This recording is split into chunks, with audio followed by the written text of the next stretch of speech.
just going through, I have a bunch of information for you.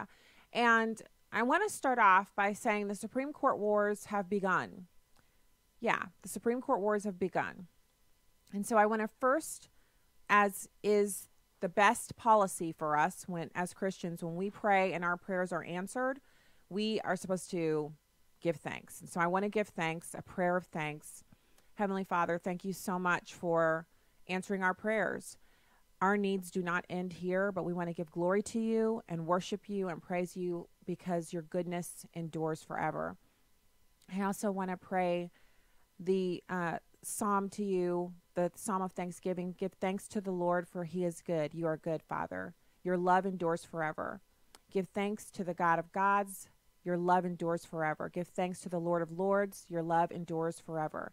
To him alone who does great wonders, his love endures forever, who by his understanding made the heavens, his love endures forever, who spread out the earth upon the waters, his love endures forever, who made the great lights, his love endures forever, the sun to govern the day, his love endures forever, the moon and stars to govern the night, his love endures forever.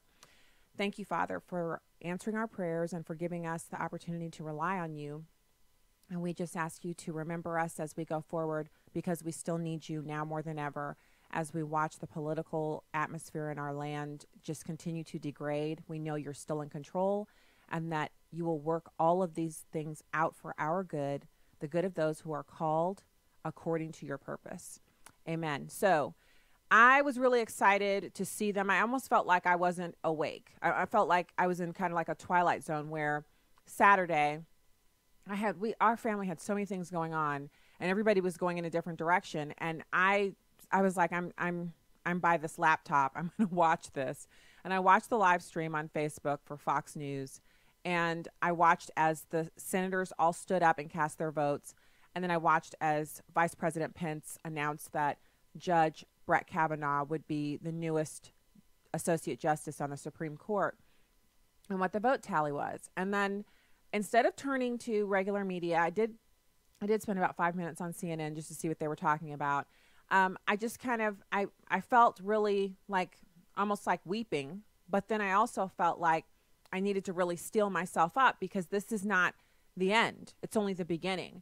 And so over the course of the weekend, as I unplugged and kind of stepped away and then kind of reinvigorated myself back into the news today, I came to see that, my premonition was correct. The Democrats are saying if they win back the House, they're going to now impeach not just Donald Trump, but they're going to impeach Brett Kavanaugh, and that the Supreme Court is destroyed. And so legal scholars all over the country are now raising their voices in angst because they feel that it is improper to delegitimize the Supreme Court because, someone you don't like is now on it. But that is what the Democrats have to do, because if they're not in charge of the Supreme Court, then it just doesn't matter. It's no longer of any value. So I found a scripture that kind of applies to what's going on with them. It's the daily confession, Isaiah 59:7. Their feet run to evil. They are swift to shed innocent blood. Their thoughts are sinful thoughts. Ruin and destruction lie in their wake. I'm talking about these activists.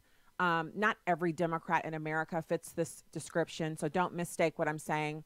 But I think we know who fits this description. And so the Bible tells us that we're not to fear, but we are in prayer and supplication to make every need known to God, and that he will supply all of our needs through his riches. He's able to do greater and far above all that we dare ask or think, and according to the power that works within us. And that is some amazing power. And also over the weekend, when I got a little discouraged, I felt reminded of a prayer that the Lord answered for me, that I'd actually prayed. I'd actually gone down to the front at the altar, and I was having it was a physical ailment that I was having, and I prayed, I prayed for healing. My husband prayed for me. I went down the altar a couple times and had the prayer team, they'll have people down there who will pray with you. We go to evangelical church, y'all. So, and God answered that prayer, and I didn't have to have a surgery, but it's like, how we're like kids. When we get one thing we've asked for, we just move on to the next thing.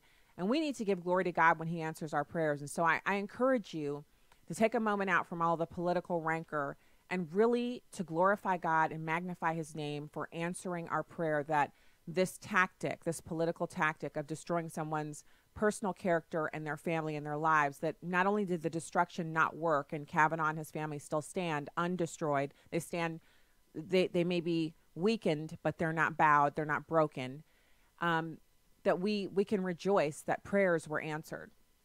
It's one of the few times I mean, I see a lot of people saying, oh, let's pray about this, let's pray about that. I saw it everywhere I looked, people saying they were praying for the Kavanaughs and for Blasey Ford, the Blasey Ford family, because she didn't have the support of her family. I don't know if you guys noticed that her family was not publicly supporting her, and they weren't there at the hearing with her. And so it was, you know, they're now going through some probably difficult times, and they could use our prayers as well.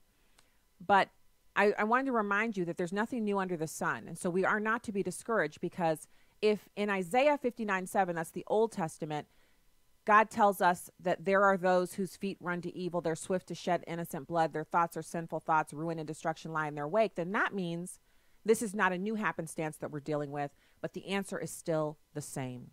So be encouraged. And I'm very excited about Judge Kavanaugh joining that court and making his mark and beginning to rule on cases. And that brings me to some conversation that was had recently. This was last week, and it was Justice Elena Kagan, and she and the other justice, I don't know why when I say one of their names, the other one slips my mind, but you know which two I'm speaking of, Sotomayor. So she and Sotomayor were sitting on a panel together, speaking to a group, and she began to lament that the Supreme Court would no longer have a middle because Justice Anthony Kennedy is gone, and he's been replaced with what they consider to be a person who's hard on the right. And we're going to get to that as well. Today, we're actually going to talk about Susan Collins's epic speech that everyone was so enamored with. I'm glad she voted yes, but I actually don't think that her speech was as stunningly phenomenal as a lot of people are saying. And we'll unpack that. But now you got to hear Judge Elena Kagan talking about this topic of whether or not the court has a swing vote. And I want to see if you hear the same thing that I hear when she makes the statement. There's a glaringly obvious given, like, you know, basically we all operate from similar premises or standpoints. If we're dealing with the truth, we all agree on the definitions of words. And so that's how we can communicate. And so she communicates without saying outright what she thinks the norm of the court should be. It's number 5. Starting with Justice O'Connor and continuing with Justice Kennedy, there has been a person who found the center, or people couldn't predict in that sort of way. It's not so clear that, I think going forward, that sort of middle position, it's not so clear whether we'll have it. So if you heard that the way I heard it, then you understand that what she's saying is, as long as there are 4 conservatives on the court and there are 4 liberals, whoever is the 5th person, one of those people has to swing to the left. The default position is that the left needs someone to swing to their side. So the left never swings to the right. You never see Elena Kagan or Sotomayor or Ginsburg. Breyer. You never see them swing over to the right. They don't join the majority opinion on deciding cases. Now, they'll sometimes join the majority opinion or be in the majority on things that are not social issues, not integral to Democrat Party politics, things like that. But when it comes to swinging, the swinging is supposed to happen on the right. And so far, they've been correct. What we do is we send these justices to the Supreme Court and we expect that they will govern from the right. But one of them invariably ends up swinging as Kennedy did. And I just still don't, to this day, understand why we call him a conservative jurist when he's ushered in the most liberal societal changes, ever in the history of this country. The legalization of same-sex marriage, abortion, contraception.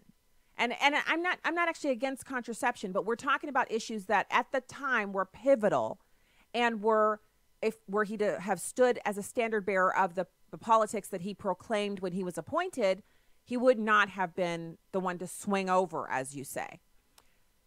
So what she's saying is the court can't really be valid if we don't have a Republican, someone who is appointed by a Republican, who's willing to swing over to us on social issues. We don't have a proper balance on the court. Now, if you think they're making these kinds of veiled statements now, wait until it's RBG or Breyer who is retiring. And I tell you, they're hanging on by the skin of their teeth. They're 85. And this is where we are, where we literally have this idea from the left that they need not ever validate an opinion where we need a fifth vote, where people on the right of the spectrum need a fifth vote. But when they need a fifth vote, we need to appoint someone who's liberal enough that they'll get the vote that they need. And if they can't do that, then the Supreme Court's totally invalid.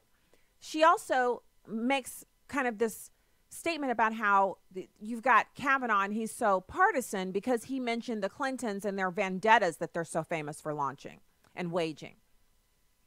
But is she not doing the same thing in this statement? The hypocrisy here is rank and obvious and should be called out everywhere, because she's saying he's too partisan to be on the court while she's making a partisan statement about the validity of the court. Should there not be a Republican who's willing to swing to the left when they want to radically change and modify and really degrade American culture for their ideological obsession? So perhaps Kagan should fill that role of a swing voter. Here's a short clip from a panel on CNN where they're discussing this, and the guy who's speaking is from the Federalist Society. It's number 6.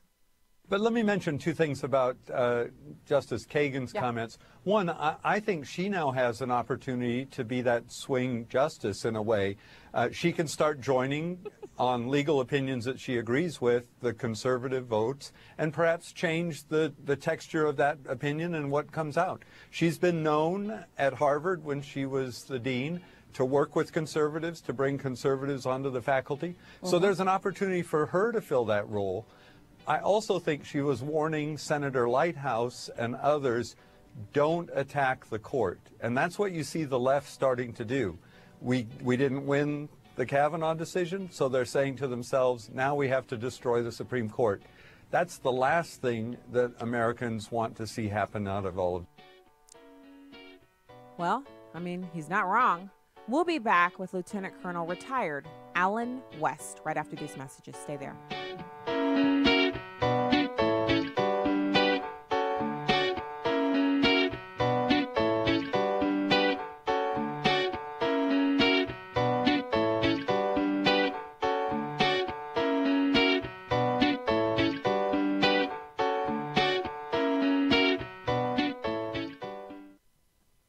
Maybe you've been hearing the messages from Preborn asking listeners to join together to help save babies' lives through ultrasound, and you're not sure how to respond.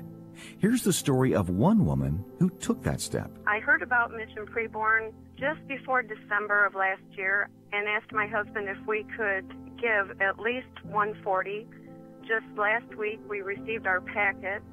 My husband came in the house and he was telling me, this is our preborn packet, the ultrasounds. I started crying without even seeing them.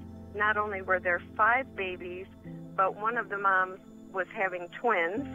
We were just elated for that. For $140, you can sponsor 5 ultrasounds, and you'll receive a story and a picture of babies' lives that were spared. All gifts are tax deductible, and 100% of your sponsorship goes to saving babies. To donate, dial pound 250 and say the keyword baby, or go to preborn.com. Hi, I'm Crawford Loritz with a Legacy Moment. I once read a book that deeply disturbed me. It advocated an approach to ministry and preaching that suggested the audience determines the truth we tell them. As I read, I kept thinking, this is like going to someone's house for dinner, and the ambiance is marvelous, the house is breathtakingly beautiful, and as you sit down at the dining room table, the place setting is stunning and the conversation is engaging, but there's only one problem. There's no meal. You've had a great time and a great experience, but you're still hungry. What we want to hear may not be what we need to hear. Too many of us are apologizing for the primacy and power of the Word of God. The Spirit of God uses the Word of God to change lives. It's not our stories. It's not our illustrations. It's not our audience analysis. It's not even how relevant we look or the quotes that we make. In Nehemiah chapter 8, verses 5, 8, and 10, there's a wonderful revival that breaks out, fueled by the discovery of the Word of God. Listen to these words beginning in verse 5. And Ezra opened the book in the sight of all the people, for he was standing above all the people. And when he opened it, all the people stood up. Verse 8, and they read from the book, from the law of God, translating to give the sense, so that they understood the reading. God moved in a powerful way in the hearts and lives of the people in response to the Word of God. Well, here's what I want you to remember today. Being faithful to the Word of God is not an option. God has not promised to bless our stories and illustrations. He has promised to bless and use His Word to change lives. Crawford Loritz is senior pastor of Fellowship Bible Church in suburban Atlanta, Georgia. For more information, go to livingalegacy.org. livingalegacy.org.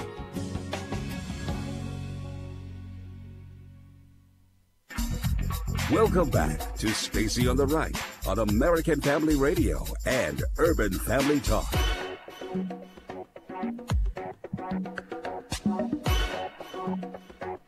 Welcome back to the show.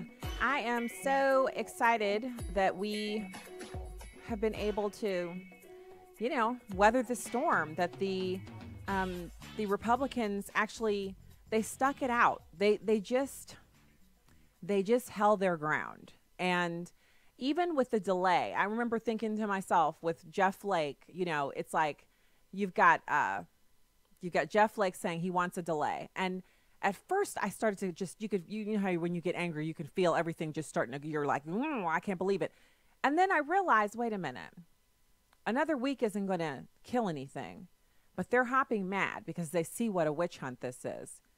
And I bet you anything, they're going to give them enough rope to hang themselves, but this is not going to deter what's going to happen here. And it turned out my gut instinct was right. And there were many other people who said the same thing, hold the line, don't get upset. The delay is a delay, but it's only a week.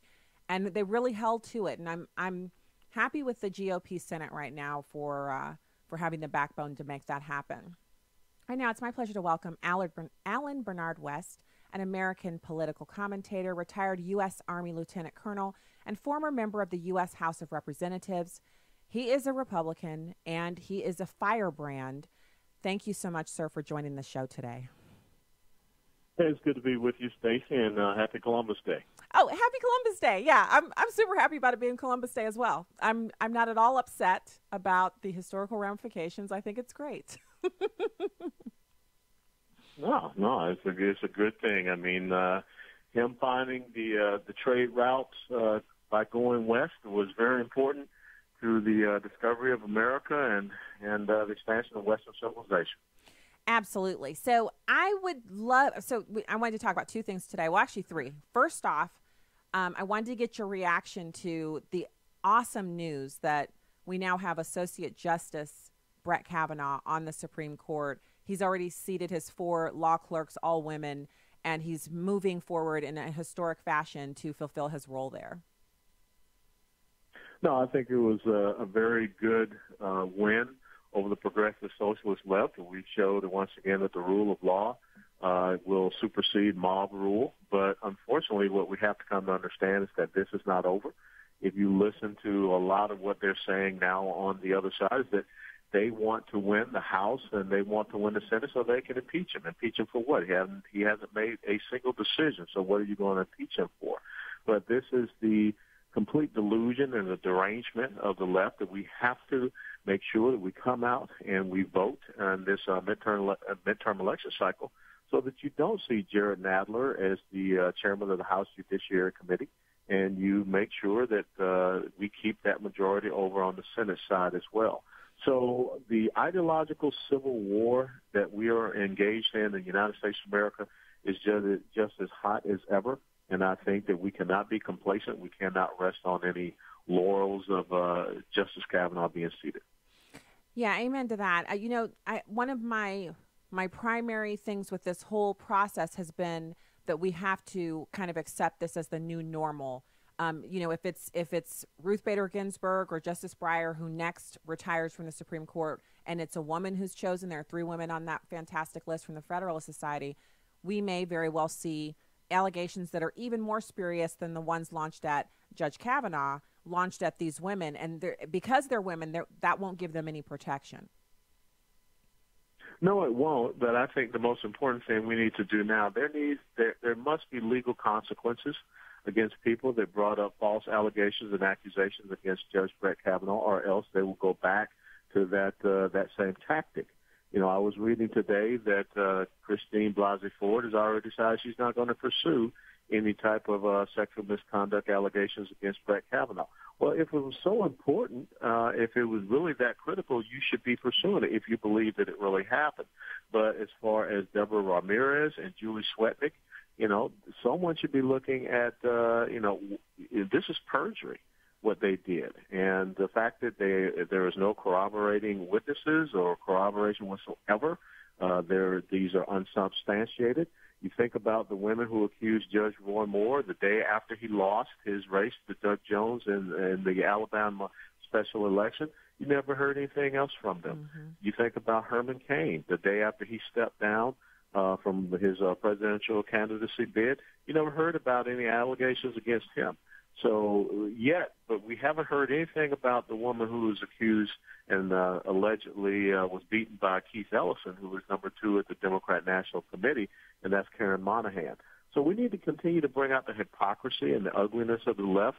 But like I said, there have to be legal consequences, or else they'll do this again.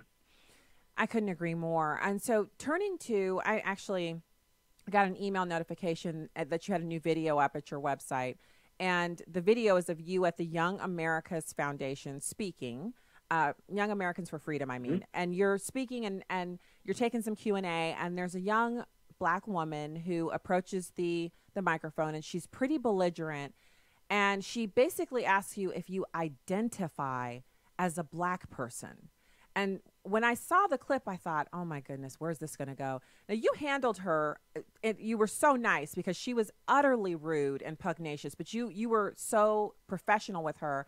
But it occurred to me that now we're going to, this is where we are in America, where the lunacy has spread to the point where you have to, as a black person, a person who is visibly a black person, as I am, you have to be asked, you identify as black because black has become an ideology of the left as opposed to just a characteristic, an innate characteristic.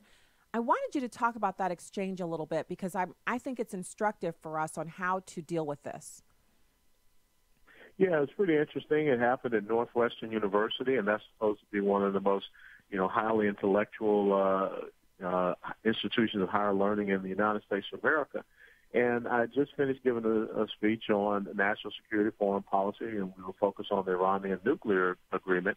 And this young lady came up, and she was one of the first people, and that was her question. And so, as you just stated, the thing about being black now is about an ideology. It's not about, what your skin color is. You're supposed to be part of this monolithic think group. It's kind of like the Borg from the old Star Trek, where you're not identified as a person. You're just, 7 of 9 of the black people.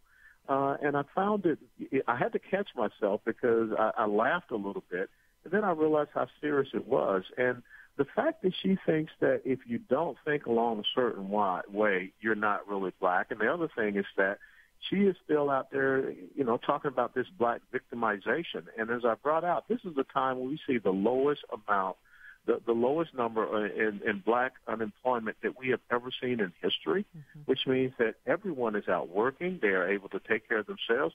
And I brought up to her, it's about equality of opportunity, not equality of outcomes. And it's so sad that we have our young people on these colleges and universities. They're not getting a quality education. They're getting an indoctrination. And you saw that with this past weekend with all the young people that are out there not understanding the rule of law, due process, the 3 branches of government, and the responsibilities of a president to nominate someone to the Supreme Court, the responsibilities of the legislative branch, and then the responsibilities of the judicial branch to be able to interpret law and not make law. So I think that what this young lady did, first of all, embarrassed herself a little bit, but she gave a window into what is happening on our college campuses and university. Now, hopefully it's something that black people will start to see and understand, is that we cannot be forced into some collective subjugation, that we have to be able to individually think for ourselves. Okay, so you unpacked a lot there, sir, and I'm so glad that you're here to discuss this, because I felt like almost a bit of, it's like a rage that you're watching. I'm watching this young woman, and the way she's talking to you, it's as if you're outside of the camp. You have to be put out of the camp if you were sick or if you have leprosy or something like that. And so as a conservative person of color, you're put outside the camp, and then she has to roughly castigate you to kind of bring you to the knowledge that you're wrong, as if in her youth, a young woman in her early 20s, she could somehow materially impact the way you think about things, as if you haven't thought it through yourself. And you mentioned the unemployment. And I think it's so it's the untold story right now of the Trump presidency, that so many people are working and spending money and really radically changing their circumstances that it can't be quantified. Can you talk about how that really brings people out of, I think it changes your ideology when you begin to make money and become successful. You begin to see the world differently.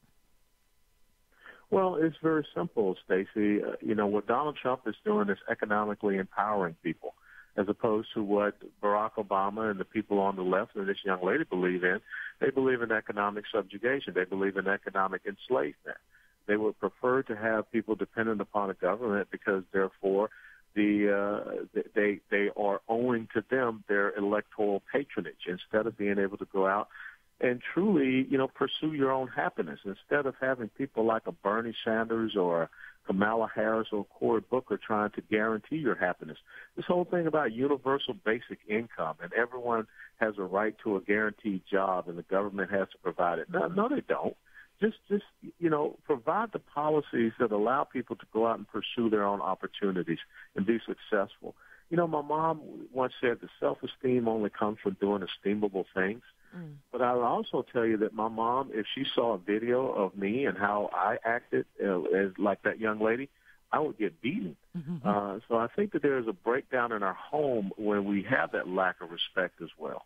It is. I mean, I can't imagine going on TV and acting like that, and then my mom, knowing about it. And you know how it is, and I know in your family it has to be the same. You're never too old for your parents to call you up and be like, I saw what you did. You may be grown, you may be on your own, and they will call you and say, I think we need to have a talk about that, because we don't act like that. That is something that's lost on today's generation, and it's their parents who failed them in this arena. So I thank you for kind of explaining that encounter. I encourage people to go to your website. Can you give the website for people to know where to go to watch that? Sure. The website is theoldschoolpatriot.com, and it's the Young Americas for Freedom. That's the organization, YAF.org, is where you can find the entire presentation. It was at Northwestern University. And thank you so much for having me on, Stacey. I really appreciate it. I do. I have one more quick question for you before you go, though. Yeah. And that is about the time between now and the end of this kind of second round that we're in with the 2016 election, and the Democrats haven't accepted it. And now we're just a few weeks away from November 6th. What is your recommendation to people who are out, you're maybe knocking doors, you're doing whatever, and you're talking about what you believe in that has been the most successful kind of maybe accomplishments of this administration, not so much as vote this party or that party, but as a kind of winning philosophy for living? Do you understand what I'm saying? It's not just so much about voting, because we live beyond that. The winning philosophy, I believe, is the economy is strong, and it's also about personal responsibility. How would you frame that to someone that you were talking to? I would frame it the exact same way as I did to the young lady. It is about the equality of opportunity. It says no matter where you were born or no matter where you come from in the East Great United States of America and under this current administration, you can determine your own success, as opposed to what the progressive socialist left is talking about, which is an equality of outcomes. where they make the decisions and they make the determinations for you because they don't see you as an individual. You're just part of a collective grouping. And again, that is what that young lady was trying to say, is that if you are black, then you have to think a certain way. And that's why she asked me that insidious question, if I identify as black. I identify as an American, as a Christian, as a husband, as a dad, as a soldier, as a statesman. That's how I identify. My color is just something that my mom and dad determined for me, but it is not a crutch, and it does not determine how I think. Fantastic. Thank you so much for your time today. It was great to chat with you. Happy Columbus Day. Happy Columbus Day. God bless you. God bless. That's Lieutenant Colonel Alan West. He's retired. He also was in Congress. So many fantastic accomplishments. You can find out more at yaf.org and theoldschoolpatriot.com. So many good things for you to read over there at his websites. And he also does a ton of speaking engagements across the country, so you can catch him on college campuses and kind of go on. If I'm not mistaken, those events are open to the public. You just have to register, I think, online to go and hear a speaker. And I know the next time he's anywhere near here, I'll be definitely signing up to go and see him and hear him in person. And so we will be taking some calls. In fact, we probably have time for a quick call right now. Norman in Mississippi, thank you so much for calling the show today. How are you doing today? I'm doing great. How are you? I'm good. I was just listening to Colonel West on your program, and typically he's a pretty smart guy. He seemed to have a pretty good handle on Republican politics. I don't think he knew a whole lot about Democrat, but he typically have a good handle on Republican politics, and he seemed to know what is going on in terms of world affairs. But he is wrong-headed on this idea of suing people because of what they said about you. And the reason why I'm saying that you could never win. The best thing to do in politics, and for Kavanaugh to do, is to take his cause and move on.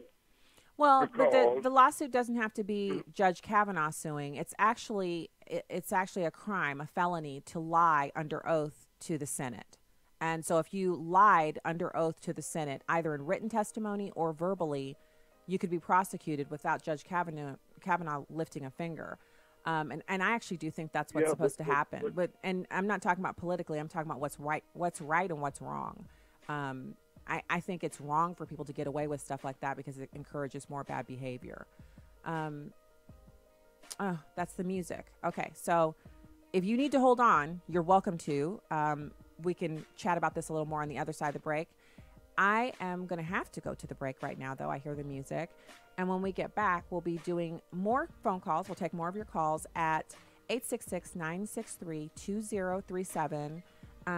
Let's check and see if Norman wants to stay on until the other side of the break to rebut what I said. And we'll be back with more. 866-963-2037. Stay there.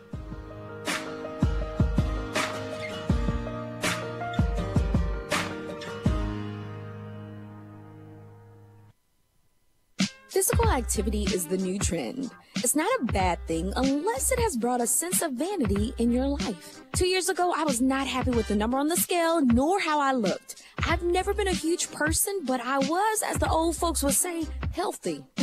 I joined a gym, gained a personal trainer, even changed some of my eating habits. The Lord checked me one day and in my spirit said, "Why are you disgusted with yourself? Be healthy, take care of the temple I've loaned you, but do it because you want to honor this body, which is your responsibility while on this earth." I said, "You better let me know, Abba." Psalms 139 verse 14 says, "I praise you because I am fearfully and wonderfully made. Your works are wonderful. I know that full well." 15 pounds down, I know that even if I was to never look like Serena Williams with those nice framed, worked out arms, I am wonderfully made in his image, and so are you. With a heart for the urban family, I'm today's urban woman, Victory McIntosh. Connect with us more at urbanfamilytalk.com.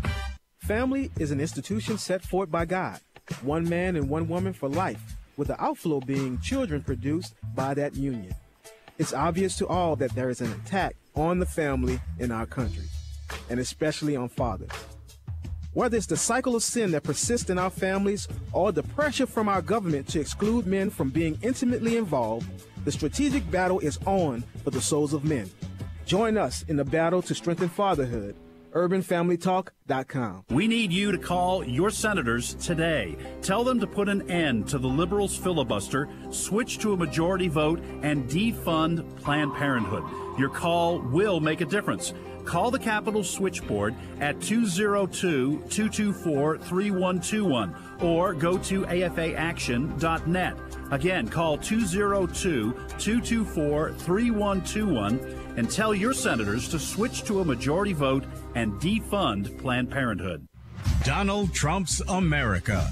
President Trump hailed the Brett Kavanaugh confirmation while at a Kansas rally Saturday. We have a great new Supreme Court justice, and he's going to be there for many years. Republican Senator Lindsey Graham, a member of the Judiciary Committee, said on Fox News Sunday the confirmation, even amid what he called Democratic partisanship, is satisfying. I'm happy because the effort to humiliate and railroad a man I've known for 20 years who's never been banned from a mall, unlike Roy Moore, failed. Democrats still say there is much to be investigated about Kavanaugh. Democratic Senator Chris Coons said on NBC's Meet the Press he's heard talk of Democrats seeking impeachment of Kavanaugh if they take the House in November. But to him, I think that's premature. Coons said the focus of Congress should be on healing political divisions, but Republican leaders say the fallout from the fight will lead to a GOP surge at the polls during the midterm elections. Gernal Scott, Fox News.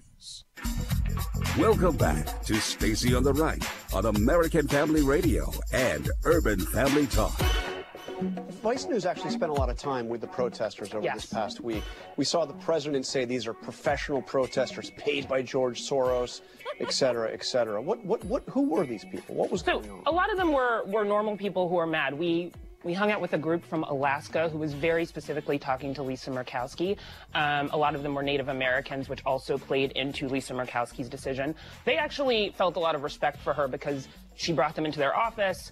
She had a real conversation with them. And we also saw people who were organized. And that moment with Jeff Flake on the Hill, we talked to one woman who works for Ultraviolet, who was paid. She helped steer people in the right ways to be able to confront senators. So there were paid... There were people who were paid by organizations like Ultraviolet to try to harness that energy in a way that would make the viral moments that we ended up seeing.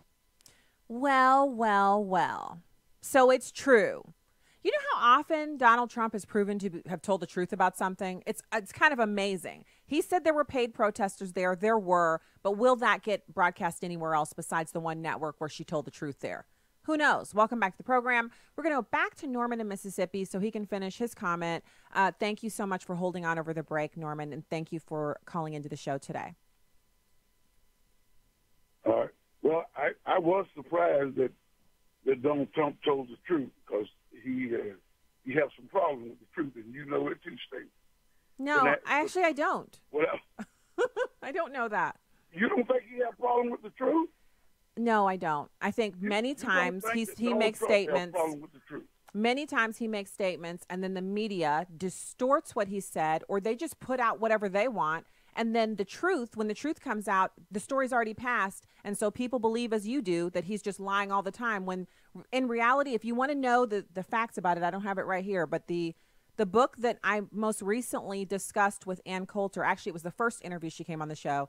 In her book, she has a catalog of the things that he said that are true, that the media said were lies, that were actually true. And then the proof of the truth of it from verifiable news sources. I recommend you really look into that because it's not right to say he's a liar and he lies all the time if he doesn't lie all the time. That's not actually right to say about him. Stacey, I did not say he lied all the time. You said he's a problem with the truth. This is what I'm saying. Yes, he does have a problem with the truth. He doesn't tell the truth all the time. Do you think that Obama had a problem with the truth? I'm not going by the media. Obama lied. Bush lied. Oh, okay. Most politicians from time to time lie. So I'm not. So are you saying they all had a problem with the truth as well? Because I'm just trying to figure out what the standard is if all politicians lie. I'm saying most politicians lie. I think that Donald Trump probably lies more. That's what I'm saying. But now the truth is, Stacey, I don't listen to mainstream media. I deal with what I hear coming from a person. I'm not talking about what the media says. The media lie all the time. So I'm not talking about that. I'm talking about what I hear with my own ears. And I'm not a Democrat or a Republican. I am an independent because I don't believe in people putting the labels on me. I don't care who you are. Okay.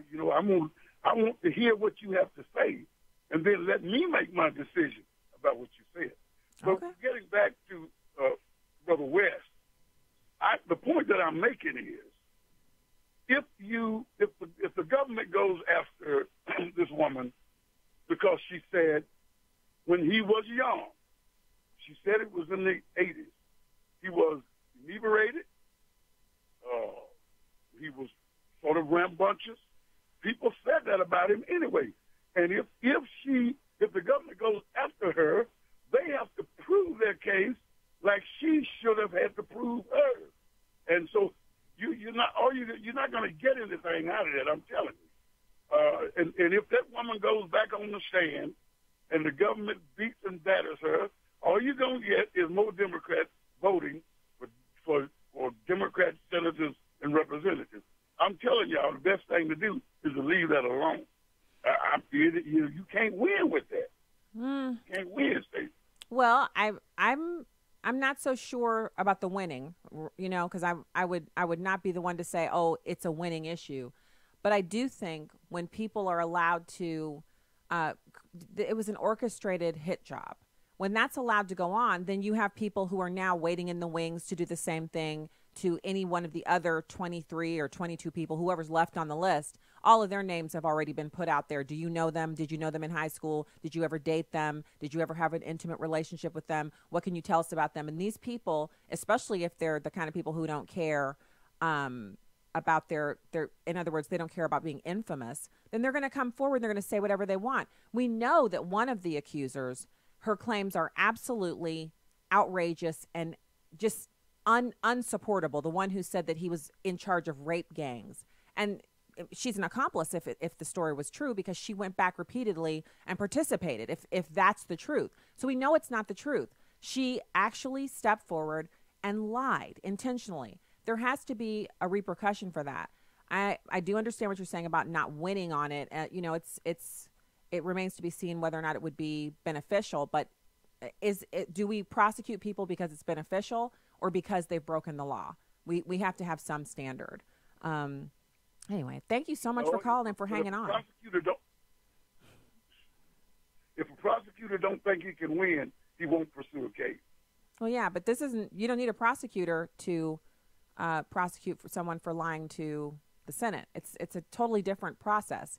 If they find that you lied, they hold you in contempt of the Senate, and the ramifications. It's not the same finding a prosecutor who wants to prosecute the case, et cetera, et cetera. It's you lied to Congress and here's the proof, and then going forward, you lied to the Senate and here's the proof, and going forward. So it's a little different, but I get what you're saying. Thank you so much for calling the show today, and happy Columbus Day. Let's keep on with our phone calls. We still have plenty of time. Kathy in Mississippi, thank you so much for calling the show today. Thank you, Stacey. I love listening to you. Oh, thanks. My question is sort of in the same vein. I would like to see repercussions for the senators on that committee who assisted in the negative turns that the hearings took. Senator Booker actually, as I understand, released some information that he should not have done. Somebody coordinated all of that stuff out of probably Senator Feinstein's office or somewhere around there. We need to start punishing people in the limelight. It's hard to expect your children to behave when grown-ups don't have to. I'm telling you, yes. So, Kathy, you're making the point that I just wasn't making myself clear. I'm concerned, Kathy, that we're in a situation now where if senators aren't chastised for this, censured, at least outed for doing this, and there is an investigation that has been launched into who leaked the memo, the FBI has a referral for that. If that's not followed up on, then it's exactly as you say. It's not just our kids, although they're learning a lot. It's also other people who are elected officials. This is a human condition. When we see someone get away with something, we are more likely to do it ourselves. And I think you make an excellent point. We have to have some ramifications for this kind of what we saw, which was just a free-for-all. It was just like a melee. I couldn't believe it. I still can barely believe that we saw that. Thank you so much for calling the show today.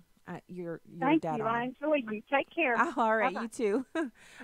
Let's talk to Martin in Tennessee. Hey, Martin, thanks for calling the show today. Hello. Hello. I have a couple very close female friends that were victims of rape, and talked to one of them about what was going on with Kavanaugh's accuser. And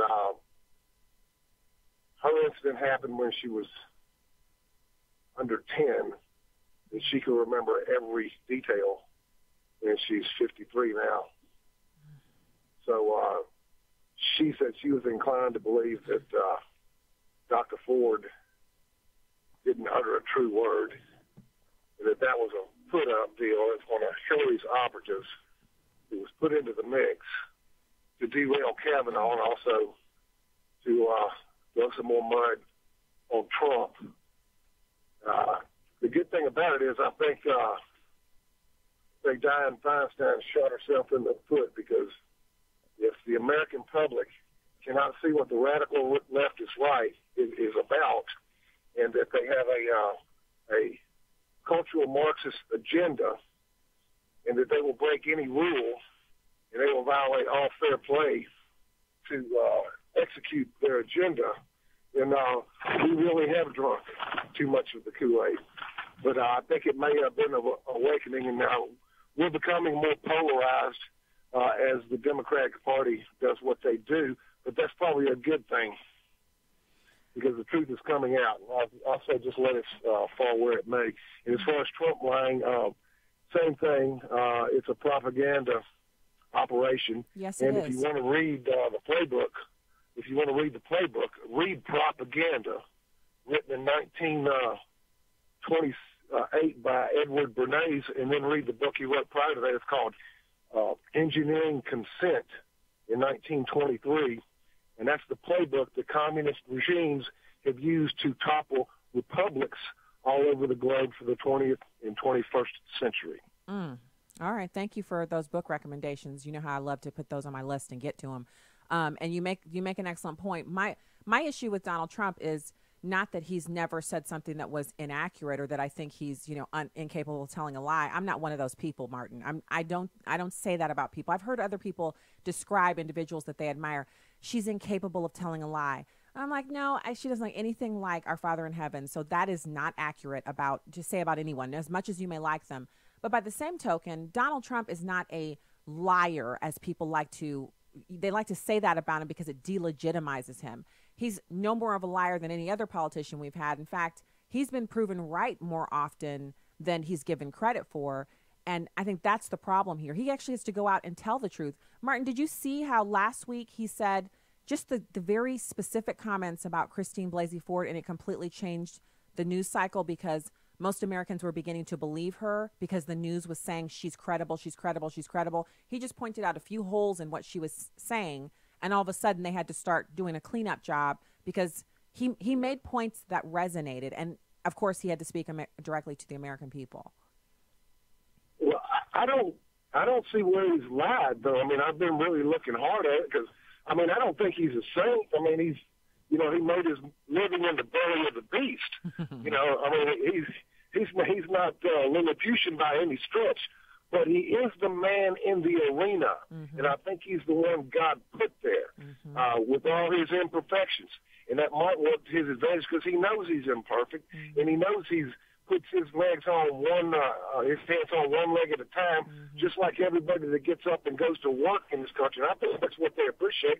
We'll give him some latitude for imperfection, because he's on our side. He is not a globalist. He loves this country, and he understands that this is a republic and how special it is. And he'll fight. I bet he'd fight to the death for this country. I believe you. I honestly see that about him. And you know why I think that, Martin? It's not. I've seen him display that here in some of the rallies when he talks about some of the situations, like the jobs being shipped overseas and the people who've had their kids killed by illegal immigrants.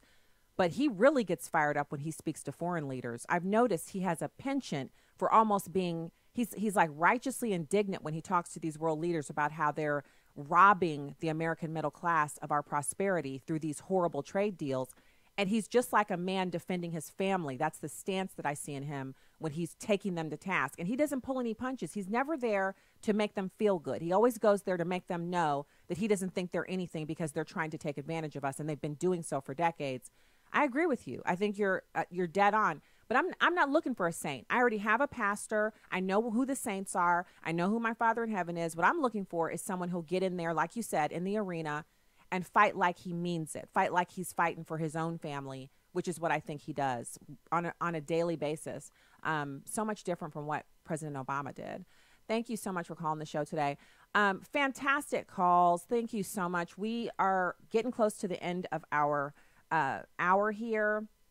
And I want to just point out that Vice news chief admitting that Donald Trump was right about the paid protesters, that's not the way it's framed in the media. It's not framed that she validated what he said.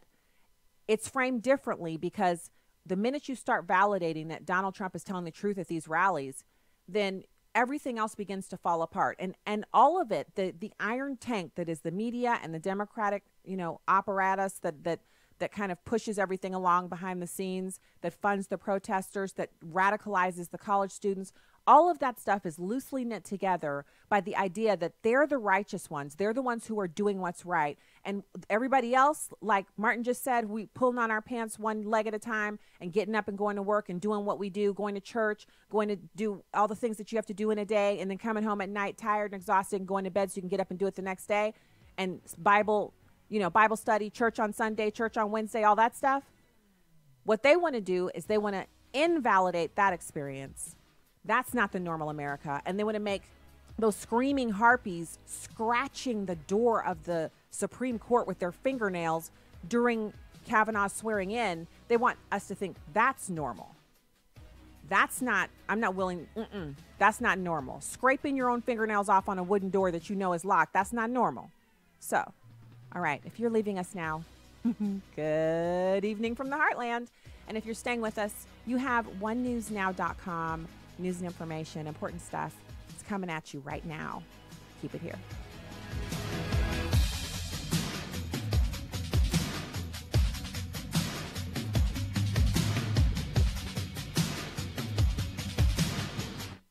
Urban Family Talk. Urban Family Talk. Always stay up to date with the latest in the culture war from the news team of One News Now. Use the One News Now mobile app. It neatly categorizes news and articles from the One News Now website in an easy-to-find format. You can read the stories, watch videos, and conveniently share any news story. It's now available for download from your phone's App Store. Truth, wisdom, empowerment. Urban Family Talk, a ministry of the American Family Association. For American Family News on the Hour, I'm Chris Woodward. A reprieve for the Justice Department's Deputy Attorney General. President Trump says he does not intend to fire Rod Rosenstein. Fox's John Roberts has more from the White House. The New York Times said that Rosenstein last year was trying to garner support for using the 25th Amendment to take out President Trump, even suggesting to one colleague that maybe he wear a wire to get some incriminating evidence on the president. It looked in the beginning like Rosenstein was done. He came to the White House the Monday after that article came out, expecting to be fired. Rosenstein strongly denied the allegations on at least 2 occasions, said he did no such thing, and the president does seem inclined to believe him. The president and Rosenstein spoke for about half an hour aboard Air Force One while traveling to a gathering of police chiefs in Orlando. The president says the conversation was great. The head of a Messianic Jewish ministry is pleased that National Security Advisor John Bolton refuses to back down from his description of the Arab-controlled areas of Israel. AFN's Chad Gerning reports. Speaking to reporters in the White House briefing room, Bolton responded to a challenge from a left-wing reporter who took issue with him using the term so-called Palestinian state. Calling it the so-called state of Palestine defines exactly what it has been, a position that the United States government has pursued uniformly since 1988, when the Palestinian Authority declared itself to be the state of Palestine. We don't recognize it as the state of Palestine. We have consistently, across Democratic and Republican administrations, opposed the admission of Palestine to the United Nations as a state because it's not a state. Jan Markell is founder and director of Olive Tree Ministries and host of Understanding the Times on American Family Radio. During an appearance on American Family Radio, she applauded Bolton's boldness. John Bolton, he is so right. There's never been a Palestinian culture. There's never been a Palestinian language. These are Arabs who came from Syria, Jordan, Egypt. Yasser Arafat wasn't Egyptian. He wasn't a Palestinian. And Markell thinks the Trump administration knows the truth. They know Palestinians are going to walk away and just call for war because that's all they want. They want Psalm 83. Come, let us wipe out the very memory of Israel's existence. So that's what their purposes and goals are. Markell says God will never allow a Palestinian state to be carved out of his covenant land. I'm Chad Groening. The sister of a woman killed in a limousine crash in upstate New York says her heart is sunken and she's in a place where, quote, I've never felt this type of pain before. Karina Hulse visited the crash site in Schoharie and talked about her 26-year-old sister, Amanda Hulse, who said she was in the limo with her boyfriend, Patrick Cushing. The sisters were texting Saturday as Amanda Hulse got in the limo, but before Amanda Hulse received her sister's reply, she died in the crash. Florida is getting prepared for a strong storm. Fox's Evan Brown reports from Miami. Michael is passing near the western tip of Cuba, but Wednesday evening will be approaching the Florida Panhandle south of Tallahassee and is expected to be a powerful major hurricane. It's got the potential of being a Category 3. It's bearing down on our state, and we're doing everything we can to get ready. Florida Governor Rick Scott, Michael is definitely brewing up a storm surge as well. The storm surge watch runs from Pensacola all the way to Tampa Bay. The longer-term track has Michael making its way over Georgia to the Carolinas. California voters will soon decide whether to drive out a gasoline tax increase passed to fund transportation projects across the state. Proposition 6 seeks to repeal last year's decision by the Democratic-led legislature to raise fuel taxes and vehicle fees to pay for roughly $5 billion a year in highway and road improvements and transit programs. In final news this hour, it's not fake news. A Netflix super user in India who watched more than 7 hours a day has admitted he needs help. The unidentified 26-year-old checked into the National Institute of Mental Health and Neurosciences in Bangalore last week after using Netflix to escape the reality of his unemployment for 6 months. Find more news at onenewsnow.com. Hey, have you called in to share your testimony about how God has been a blessing in your life? If not, what are you waiting for? Share-a-thon is almost here. Stop whatever it is that you're doing and call 877-327-5647. God is too good for us to just sit there and not tell others about his goodness and his mercy. Simply call 877-327-5647. We can't wait to hear from you.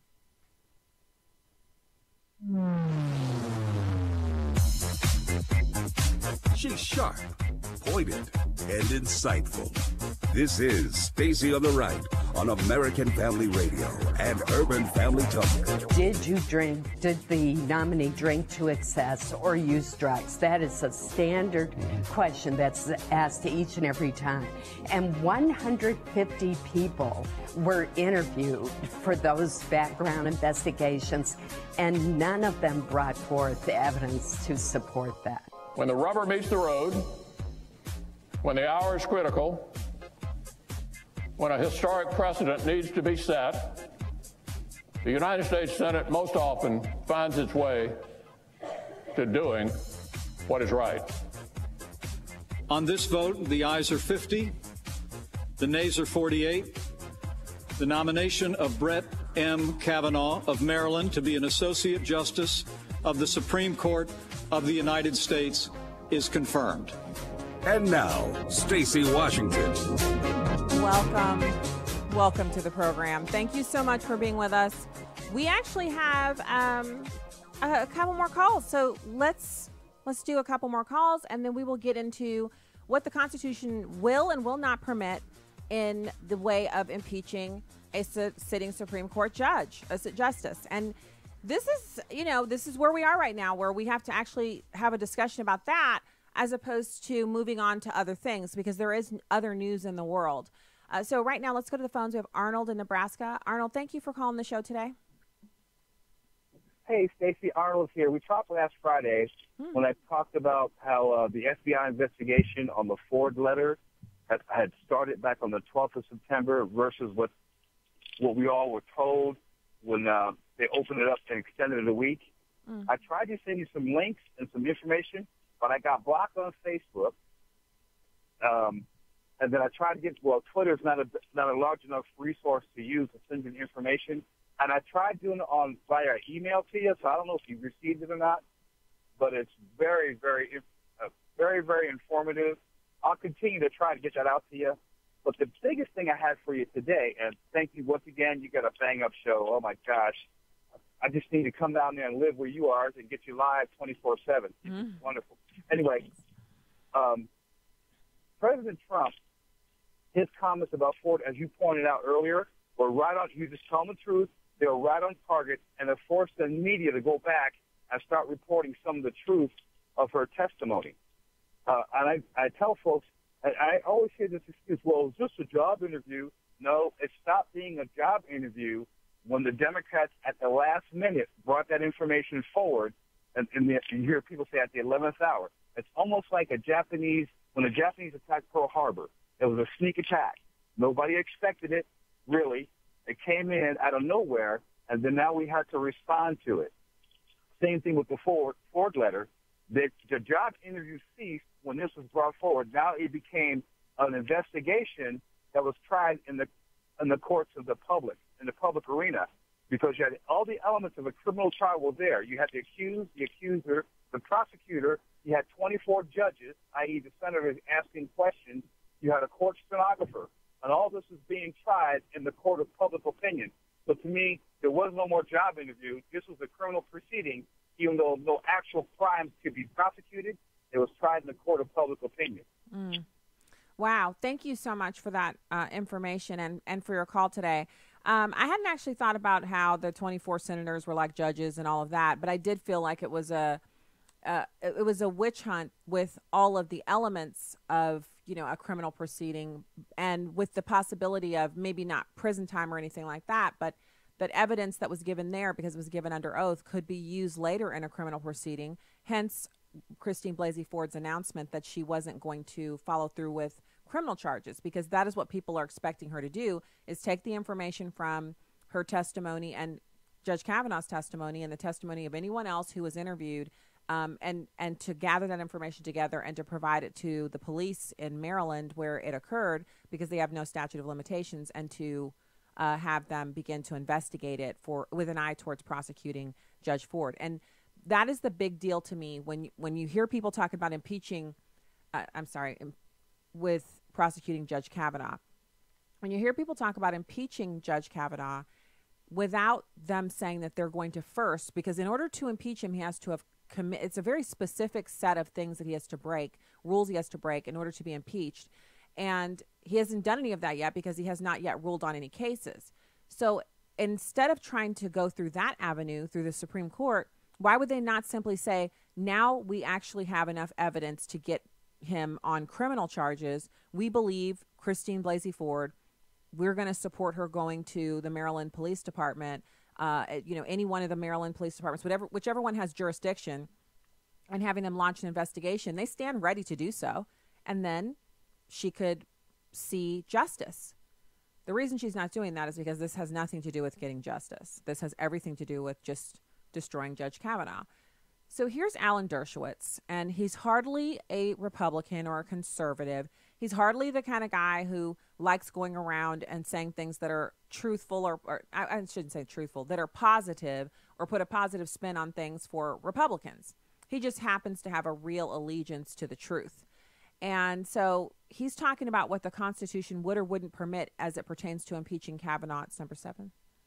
Those who believe that Bill Clinton should never have been impeached for allegedly lying about his sex life are now going to lead the campaign to impeach Kavanaugh for allegedly lying about his sexual and drinking activities back when he was a 17-year-old.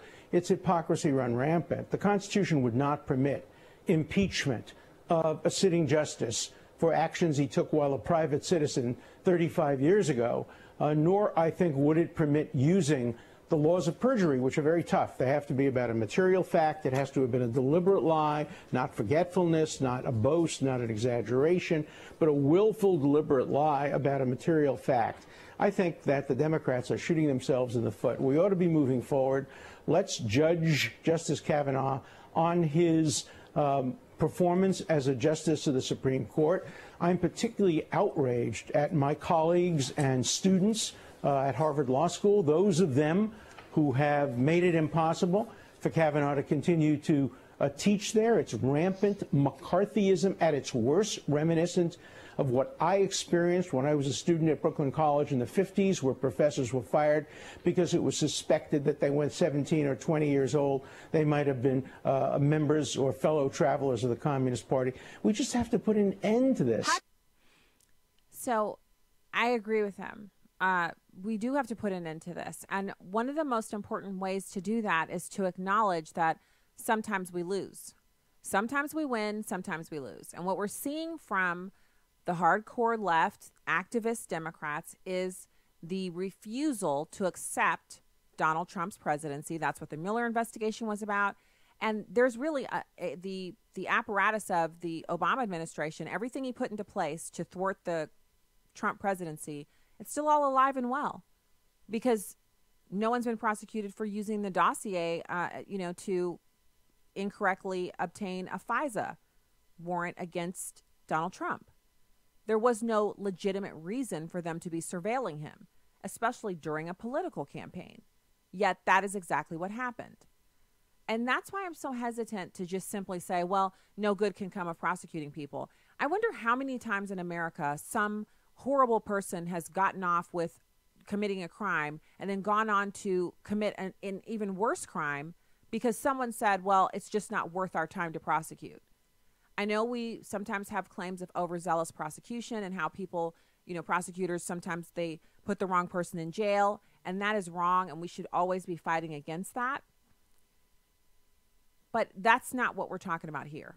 We're talking about people who are operating in the political sphere with no repercussions for their bad acts, which then gives them even more largesse, they feel more empowered to do even worse things because they're not prosecuted and they feel like they're above the law. They're the elites. They're the proletariat. They're the ones who are placed in authority over us to rule over us and tell us what to do. And when they mess up, it's like, well, I'm immune to prosecution. Really? None of us regular Americans are immune to prosecution. That's why we have to behave. So now I'm going to talk to you about this website. And we're gonna circle back around. Actually, we're gonna talk about votecommongood.com in just a second. But let's wrap all of this up. We've got Susan Collins, and remember this epic speech that she gave. And I just didn't think so. Yes, it was epic in its length and duration. Yes, it was epic because she chose to take the time to explain her vote, and that is done so rarely that it literally. It's like she stopped time for a couple of minutes, 43 minutes to be exact.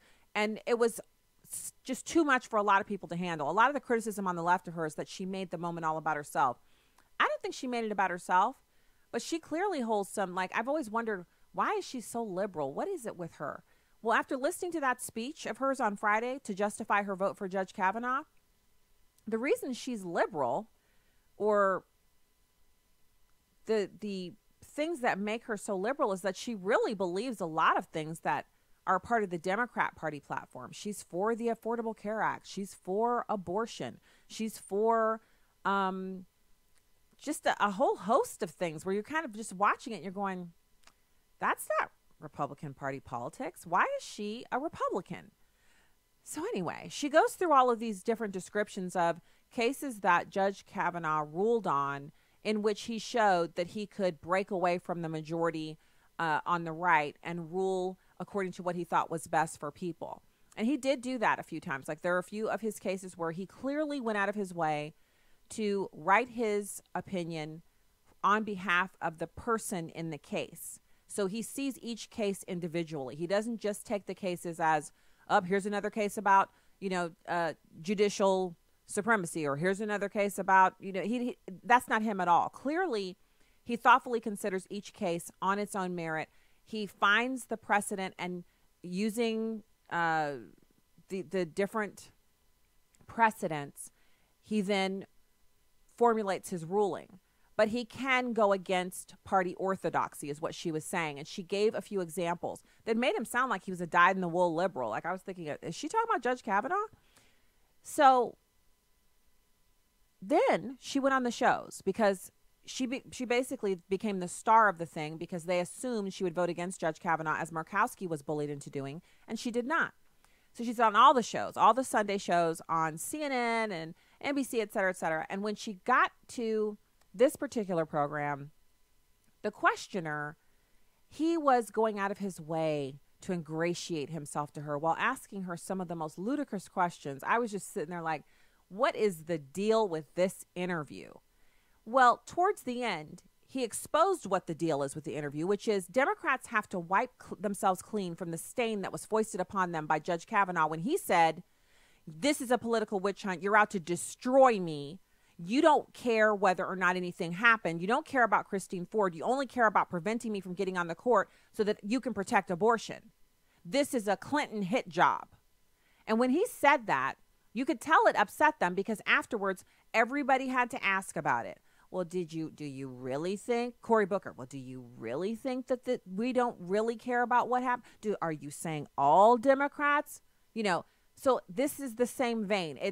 Now it's time for a whitewash. It's time for them to behave as if they're unaware that they just executed a political hit job. It's time to clean everything up, wipe away the stain, rewrite history so that they can come out smelling clean as a rose and gear themselves up for the next political hit job. She assists them in this effort by saying not all of the Democrats participated in the hit. Well, how many of the Democrats on the Senate Judiciary panel acted as if Judge Kavanaugh was guilty of gang rape? All of them. So they all are guilty of it, but not according to them. Oh my goodness, what am I hearing? Oh, okay. When we return, you're going to get to listen to, actually, no, you're not. We have Patrice Lee Onwuka, who is the senior policy analyst at Independent Women's Forum. This show is getting away from me. We're going to listen to that audio from Susan Collins at the end of the show. But up next, we're going to be talking about Kavanaugh and the impact on the midterm elections with a senior policy analyst from Independent Women's Forum. So stay right there.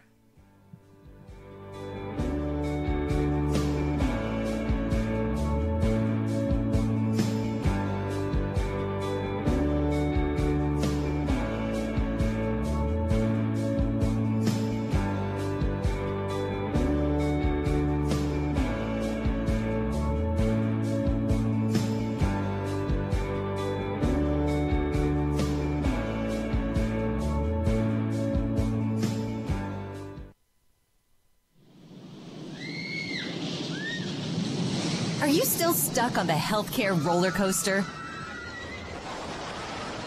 Still paying those high premiums? And strapped into huge deductibles? Not knowing what's around the next turn? Well, then let me tell you about a sound, sensible healthcare choice that really is affordable. It's MediShare, the healthcare sharing solution people like you have been trusting in for more than 25 years. MediShare members report saving around $500 a month on their healthcare costs, and they never pay for things they don't believe in. Time to say goodbye to that healthcare roller coaster and say hello to MediShare. Call ** 345 to find out how much you can save on your healthcare. MediShare. Call ** 345. Message and data rates may apply. That's ** 345. This is Viewpoints with Kirby Anderson. Today is Columbus Day. While this is a holiday for many, it is an opportunity for all of us to look back on the life and exploits of Christopher Columbus. I guess we should begin by acknowledging that Columbus Day today is not your father's Columbus Day. Not so long ago, Christopher Columbus was revered as a man who discovered the Americas and opened up the continent to settlement. Today is often portrayed in a negative light as a man who came for gold and glory and brought the evils of the slave trade along with diseases that decimated Indian populations. Whatever one thinks of Columbus, I would hope that fair-minded people should not blame him for actions that took place after he discovered the New World. Blaming him for those who brought the slave trade or for others who spread smallpox is certainly not a fair assessment of his contribution. Often missing from this analysis of Columbus is his Christian convictions. He said, "It was the Lord who put into my mind, I could feel his hand upon me, to sail to the Indies." He also wrote about what he called a book of prophecies, which were a compilation of passages from the Bible that he believed informed his mission of discovery. One of the pervasive myths surrounding Columbus was that he wanted to prove the earth was round. In his song, They All Laughed, songwriter Erwin Gershwin wrote, "They all laughed at Christopher Columbus when he said the earth was round." Actually, scholars centuries before Columbus knew the earth was round. His error was he depended on an incorrect estimate of the distance and geography. So the fact that we are here in America is due in part to an explorer who miscalculated, was fortunate that he found land, and did all of it with a government grant. I'm Kirby Anderson, and that's my point of view. Take Kirby and the Point of View team with you on the go with the Point of View app. Search for Point of View Radio at the Apple or Google Play stores. You can download episodes of Stacy on the Right from the podcast page on AFR.net or UrbanFamilyTalk.com. Now, back to the show on American Family Radio and Urban Family Talk. Welcome back to the program. Thank you so much for being with us here today. Happy Columbus Day. Hope that doesn't trigger you. It's my pleasure to welcome our next guest. It's Patrice Lee Onwuka, Senior Policy Analyst, Independent Women's Forum. Patrice, thanks for joining us today. Oh, thank you for having me. It's a pleasure to be on. Yeah, I'm excited to talk to you because I can't wait to get your take on what we just saw. I was alternatively pinching myself and then feeling like weeping because it went off. Like I thought they couldn't do it. They brought it home. But now what? Well, it was interesting. I mean, I think it was a nail-biter on Friday evening, right before Susan Collins gave her speech. But I was on the Hill. I was actually visiting several key offices of key members, and I had a I support Kavanaugh pin and on my chest, sporting a 7.5-month baby bump as well. Mm. And you can imagine I got plenty of glares, looks, and even a little bit of hate from some of those protesters. But, I'm pleased to see that Republicans stood their ground and didn't give in to the smear tactics against, someone who's a qualified judge and is now, going to be sitting on the Supreme Court. But what is next is, you'll hear hand-wringing from feminists who say that, women who supported Kavanaugh hate women, not hearkening back to what we heard after the 2016 elections, that white women hate all women, apparently, for supporting President Trump. And they're going to try and take that anger into push that into the midterm elections. I'm skeptical of how far they're going to be able to keep that momentum going, but we will see. So, Patrice, you make an excellent point there, and I've seen that too. I've read so many pieces, like it's almost like I'm on a binge reading thing where I'm just clicking through and reading everything because I'm trying to figure out if this is, because you're aware of how this works. You're in communications and you're at Independent Women's Forum, and you guys do such a fantastic job of sending out narratives and then amplifying them. And so you know how this works. I've already seen the op-eds being written. Judge Kavanaugh is illegitimate. The Supreme Court is illegitimate. Judge Kavanaugh needs to be impeached. I've already seen those op-eds. So the op-ed machine kicked into full gear Saturday afternoon. And there are Americans out there who are just going to crack open their paper and read that Judge Kavanaugh needs to be impeached. And they're going to think, well, I mean, they never did conclude that investigation because that's what the news is saying. Do you think that settles in with people, or do we still have a populace that largely believes in innocent until proven guilty? I actually believe that most people have common sense. most people recognize that, yes, innocence, the presumption of innocence is a bedrock principle of our criminal justice system, and that we shouldn't just throw it out of the window because someone comes forward with an uncorroborated, unsubstantiated allegation. I mean, when you take that personally, you would not want yourself, you would not want your husband, sons, nephews, fathers to lose their entire career, their entire reputation over an allegation that proves that's not even proven. The media has been a really great tool of the left. I saw, Senator Macy Hirano from Hawaii. I'm sure your folks have probably seen her face all over the MSNBCs and the CNN. She's the one who said that men need to just shut up and sit down. Yeah. And she's been pushing this narrative against Judge Kavanaugh, and she's saying that now Justice Kavanaugh will have an asterisk next to his name, as though he shouldn't really be on the bench, but he's not on the bench by default. That's not going to work, because I think people are smart enough to recognize that there was no issue with him being a judge in the federal circuit for 12 years, for over a decade. Yeah. And again, these allegations were never substantiated, so it's not going to fly with most people. But it will fly with those who want to believe that narrative. One of the pieces that I saw online, it's at the NewYorkPost.com, and they often will have op-eds from people on the right, like they are equal opportunity, which I like. I think it's fair for them to say, oh, we've got an op-ed from a right-leaning person, and put it in so people can at least read it and see the opinion. And so I do, I have respect for the New York Post for that. They anger me plenty, but they do at least give both sides a chance to have some articles there. They have one now that says, and this is actually. It's a bit of a news piece by Mary Kay Lynch. It says, Dems face backlash from mama bears angered by Kavanaugh hearings. And she's talking about, if I'm understanding this, she's saying that Republican moms have been galvanized by the tense and partisan confirmation process, and that they're really fired up to vote because they have sons, they have husbands, they have fathers, and they think this was unfair. How far do you think that deep anger goes that kind of is unreported? Because the New York Post is alone in, you don't see pieces like this in mainstream papers other than the New York Post and the Washington Times. You don't see it reported, and you don't see pieces like that, but I think the polling is starting to bear it out. I mean, I believe it's NPR polling from last week that found that enthusiasm gap between Republicans and Democrats has shrunk from 10% to 2%, which is well within the margin of error. So I think it's driven. The question is, what is driving Republicans and conservatives? Well, it has been the unfairness against Judge Kavanaugh, and I do think that it has a lot to do with women who, putting aside the Trump administration, are recognizing that the tactics, that what was done to Judge Kavanaugh was really wrong. And I do think they see themselves in their families, in their role as a mother, as a wife, as a sister, as a daughter, and the unfairness of what happened to him with these unsubstantiated allegations is something they do not want to become the norm and the standard. I spoke at a rally for Judge Kavanaugh on the Hill, 2 weeks ago, almost 2 weeks ago, with a bunch of other conservative women. But my take was, listen, I'm pregnant with a baby boy. I want to bring him into a world where he's going to be treated fairly, where, the presumption of innocence means that just because someone claims something happened doesn't mean that he should lose his life, his career, his reputation immediately.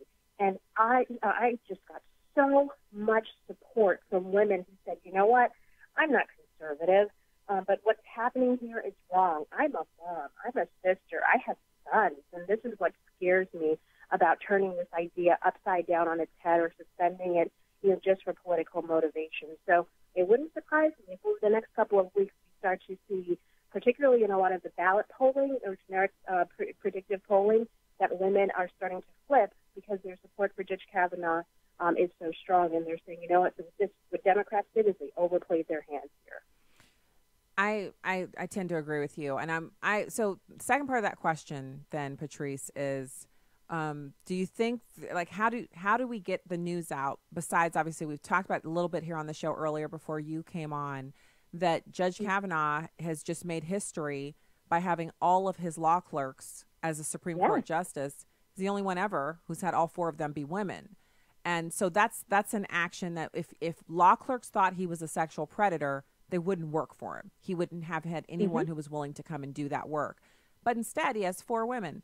How does that news kind of either bolster or hurt? I mean, what does it do for him to have that news out there that he's done that? Well, it really meant a lot before, and it certainly should mean something now. I think you're going to see a lot of people ignore that story. As a conservative or right-leaning organization like ours, that we're speaking to women about freedom and opportunity. We're talking about women who are in, places of influence and authority. And the fact that Judge Kavanaugh is someone who's been doing this not just after being named to the Supreme Court, but even before that, throughout his career. So we're pushing that narrative, and I think the more women, in their circles, on social media in particular, push back and say, hey, wait a minute. How can a man who, has helped to advance women's careers in the judicial field, in the legal field, how can he be someone who hates women? It just does not jive. And so being able to really share those stories, I have colleagues who know Judge Kavanaugh personally, who've been pounding the pavement with op-eds, with, going on national television programs to tell their personal experiences with him. I think that's going to be important. And so, but at the end of the day, even beyond just his support for women advancing in their careers, we still need to remember that we want to ensure that he as a justice would be someone who would uphold the Constitution, would not be someone to use his position on the court to advance, social policy and to make laws. Those are the most critical pieces or aspects of his credentials that we should really be celebrating. We're not going to hear it coming out of MSNBC and CNN and a lot of these networks, unfortunately. But I think in our social circles, especially in social media, where we have women have a strong influence, that's, I think, where we can tell that story and get those narratives out there. Did you see? I'm like, this is a crazy question for you. I'm positive. You watched the 43-minute speech by Susan Collins? Yes. Oh, it was wonderful. I didn't love it so much. I mean, it was a good explanation for why she voted. But when I say I didn't love it, I thought it was great that she explained herself, because it basically inoculated her against a whole bunch of people trying to change her mind afterwards, because the vote was the next day. But I thought she characterized Judge Kavanaugh as if he was, almost a social justice warrior in waiting, when clearly he's not, because he was on the list that was approved by the Federalist Society, meaning what you just described, strict constitutionalists, et cetera, et cetera. I'm wondering what you think about her prospects going forward when she's up for re-election. Well, we've already heard that Susan Rice, former, I believe, ambassador, or Secretary of State, I forget, under Obama, that she plans to be a primary challenger to Susan Collins. So we'll see what happens. It would mean she'd have to move to Maine, because I'm pretty sure she doesn't live there. Yeah. I listen. I mean, I think the way she tried to describe Judge Kavanaugh may be more like social justice warrior. In terms of those conservative values and some issues that are really important to Republicans. I think that may have just been for a broader audience than just even giving coverage to conservatives in general. It was probably just to all of the women, to all of the commentators, to all of the folks on the left who were going to, to try to pick apart every piece of their arguments and provide a counter narrative to that. What I really liked is just that she did that. She picked apart every single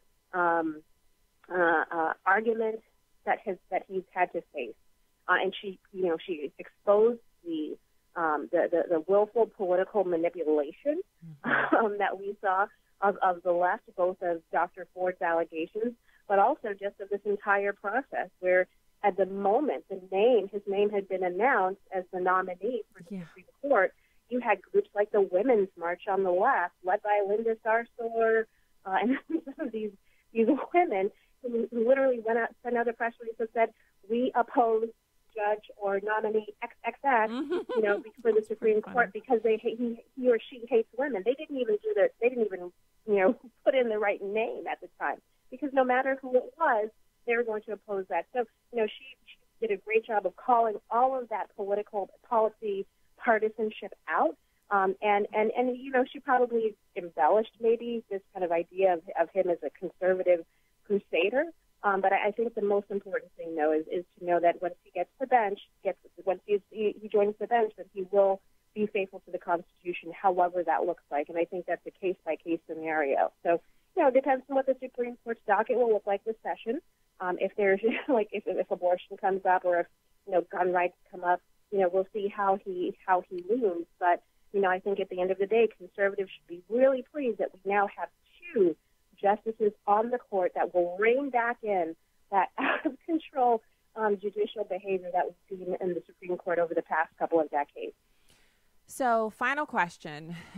We have a couple minutes left, and this is the question I've been waiting to ask you the whole interview.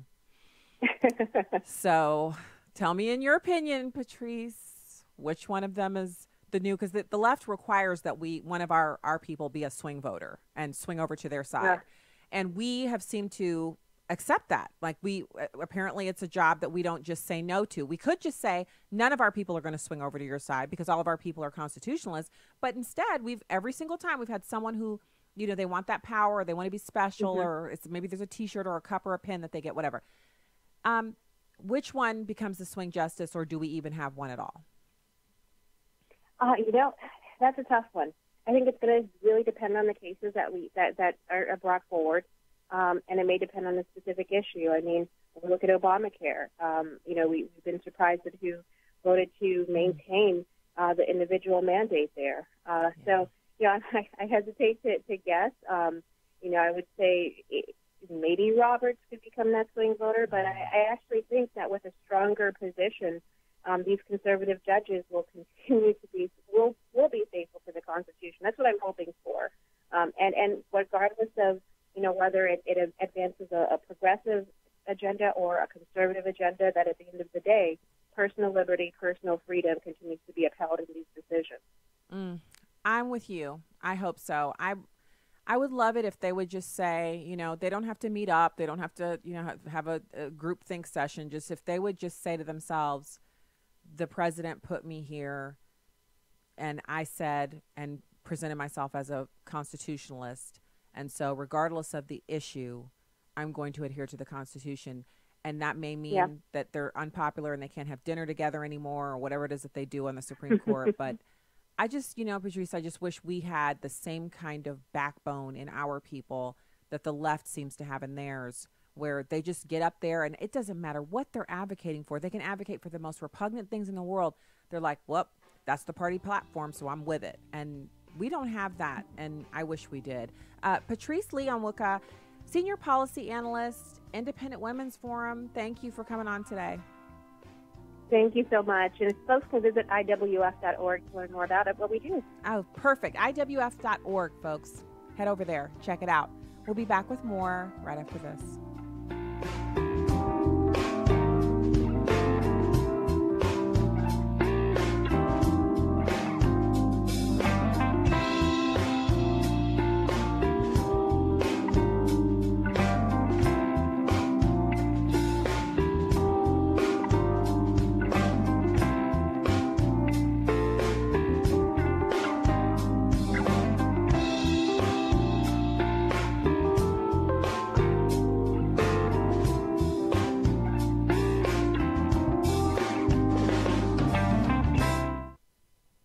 Hi, this is Steve Tiber with 8 Days of Hope. We've been all over the country helping disaster victims who lose everything. It's truly a blessing. I really don't have the words to express. And yet they see a glimmer of hope when a volunteer shows up. Building the home, that's the second reason we're here. The number one reason is to share the gospel and give them hope. It's everything that's right in America. I mean, it really represents the best that we have to offer. That's one of the main reasons for doing it, is being able to be the hands and feet of Jesus and coming out and working with so many wonderful volunteers. I just feel like it's important in this day and age to teach a child how to serve. Please go to our website, 8daysofhope.com, and click on Get Involved. Submit your email address, and the next time we go anywhere with a disaster, we'll invite you to come along as well. I love coming in the job room because you can see These pieces of paper, they aren't just a piece of paper. Right. It's a family that's hurting, and it's a gospel opportunity. You know, I just thank God, for this moment. I mean, I'll be back in my home, and I know it's going to be awesome. Come love others with 8 Days of Hope. This is Just a Minute with Stacey Washington. People are moving as fast as their U-Hauls will carry them out of high-tax, high-regulation states like California, New York, and Illinois. Where are they headed? Into low or no personal property tax states like Tennessee, Texas, and Florida. So there is definitive proof that lower taxes are attractive to families juggling expenses. Why then do we see low-tax, no-tax states transform into high-tax, heavy regulation states over time? Because the high-tax residents flee the consequences of their voting patterns. When they arrive in the prosperous low-tax states, they begin to vote in the very same high taxes and heavy regulations that drove them from their previous location. Isn't that silly? I liken the behavior to economic locusts. After eating everything in sight, locusts move on to greener pastures. Economic locusts leave fiscal destruction in their wake. Remember this when you suddenly see calls for new taxes. If voters say yes, fiscal ruin will follow. I'm Stacey Washington. Find out more at StaceyOnTheRight.com. Media Minute with Howard Kurtz.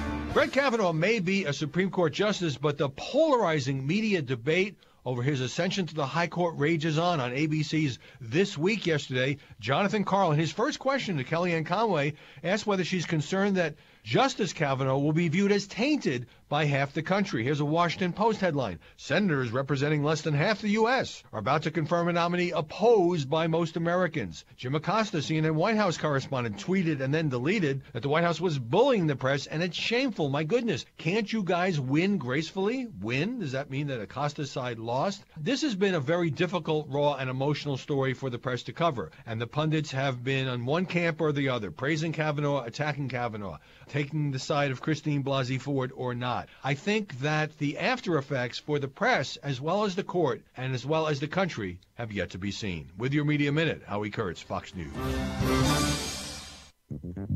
This is Stacey on the Right with Stacey Washington on American Family Radio and Urban Family Talk.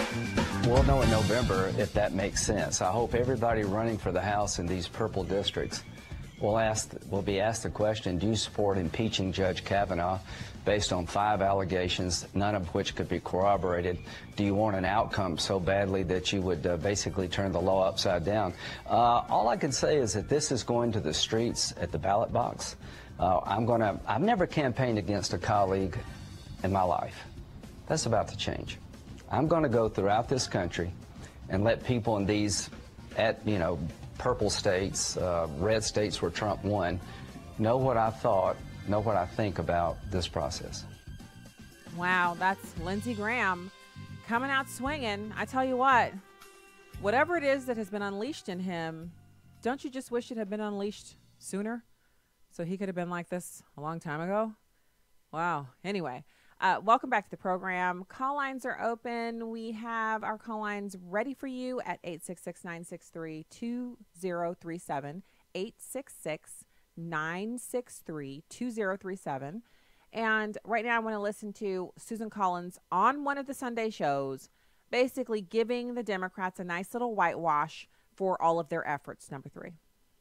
One of the ways that, Senator Graham and others have said basically the Democrats are out to destroy this good man, as if that was the intent of all Democrats. Do you think it is possible that there were some Democratic senators who wanted to be fair to and listen to the accuser, and that it was just an ugly process in which there were no winners, but in which they were acting in good faith? Yes, and I have said that since I know her so well, I do not believe that Dianne Feinstein, who has been accused of leaking the letter, was the one who did it. I just know her very well. She's a person of great integrity. But whoever did leak that letter did a profound disservice to Dr. Ford. So, Dianne Feinstein is obviously innocent just because she has a lot of integrity. She's not innocent because she's been proven innocent, but she's just innocent because she just has so much integrity. Look, we don't know who did it. Now it's being investigated. But the attempt to take the stench off of what we just saw and to, well, we don't know why it happened, or it was because the Republicans put forward this nominee. No, that's what abusers say to people that they're beating up on a regular basis.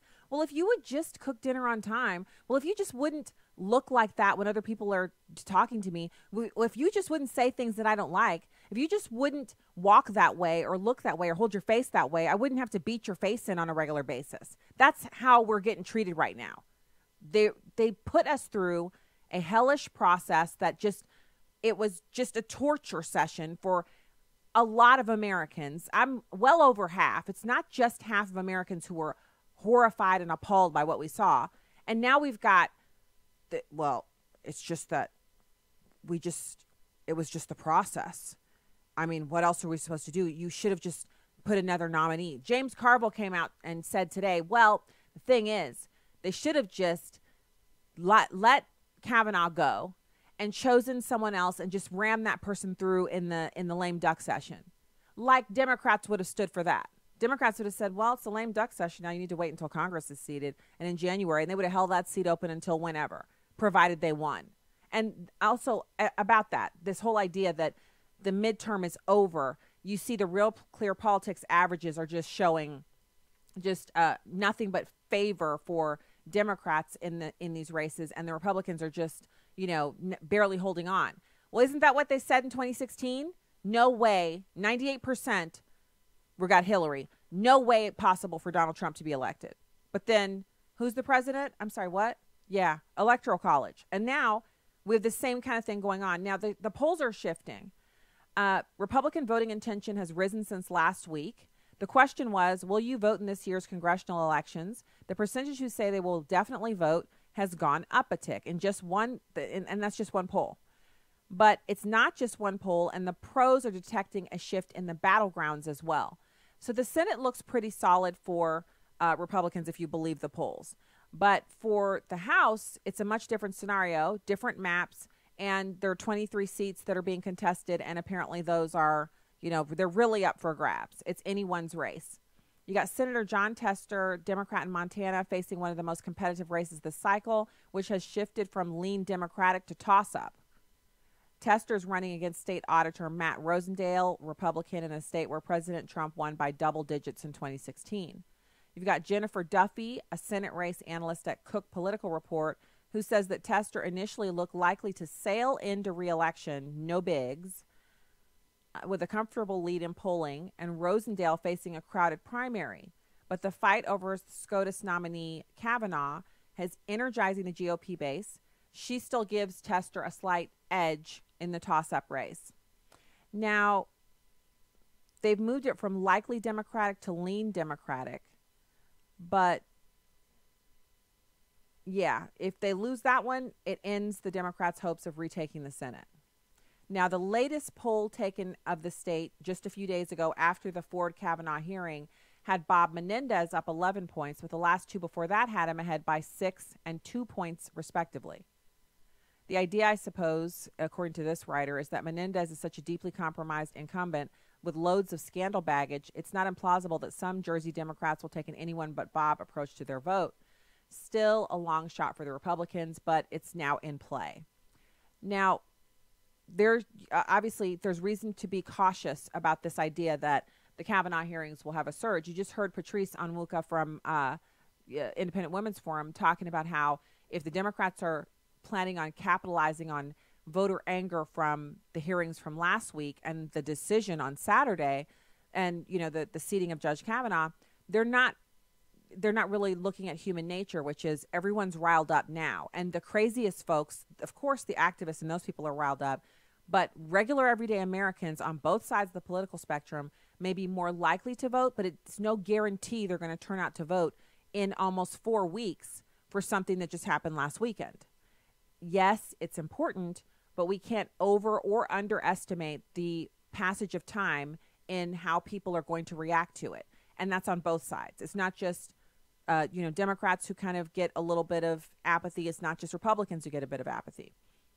But that being said, the idea that this is a slam dunk for the Democrats simply because the Republicans are in power, that is not a done deal. That's not a given. It remains to be seen what will happen on election night. So I renew my calls. Obviously, you can continue to pray over the Kavanaughs and the Blasey Fords over your meals, but also pray for the November election.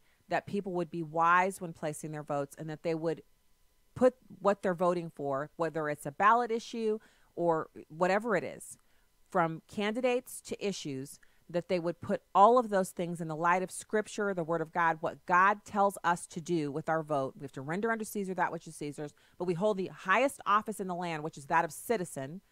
In a representative republic, the highest office in the land is a citizen. We are giving the consent of the governed to these people, and the way that you vote for them is not based on your permanent tan, your melanin content, your country of origin, the country whose flag you like the most, the candidate who says the most things about social justice warrioring or racism or inequality or any of these other buzzwords, the candidate who talks the least or most about racism. It's about which candidate would you be most likely to feel, hey, you know what? This lines up, this person's platform and beliefs, this person's record lines up with what God's word says I should be voting for, and then vote for that person. And before you email me about Donald Trump and how he's an imperfect person and he's guilty of this and he's guilty of that, and how could you as a Christian have voted for him, have you ever read the Bible? Do you know anything about the main people in the Bible who, Paul was Saul in the beginning, wasn't he? Wasn't he not just a persecutor of Christians, but a rampant murderer? His main hobby in life was hunting down Christians and killing them. And then on the road to Damascus, he met someone that changed his mind. That's someone being Jesus Christ. Scales removed from his eyes, and he went on to write how many books in the Bible?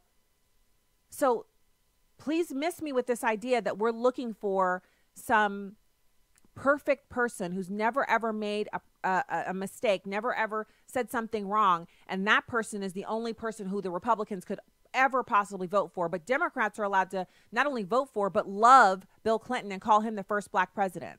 You know, I am so sick to death of the hypocrisy from people who claim they have the right to question my beliefs while they've supported the very worst of the worst in the political spectrum.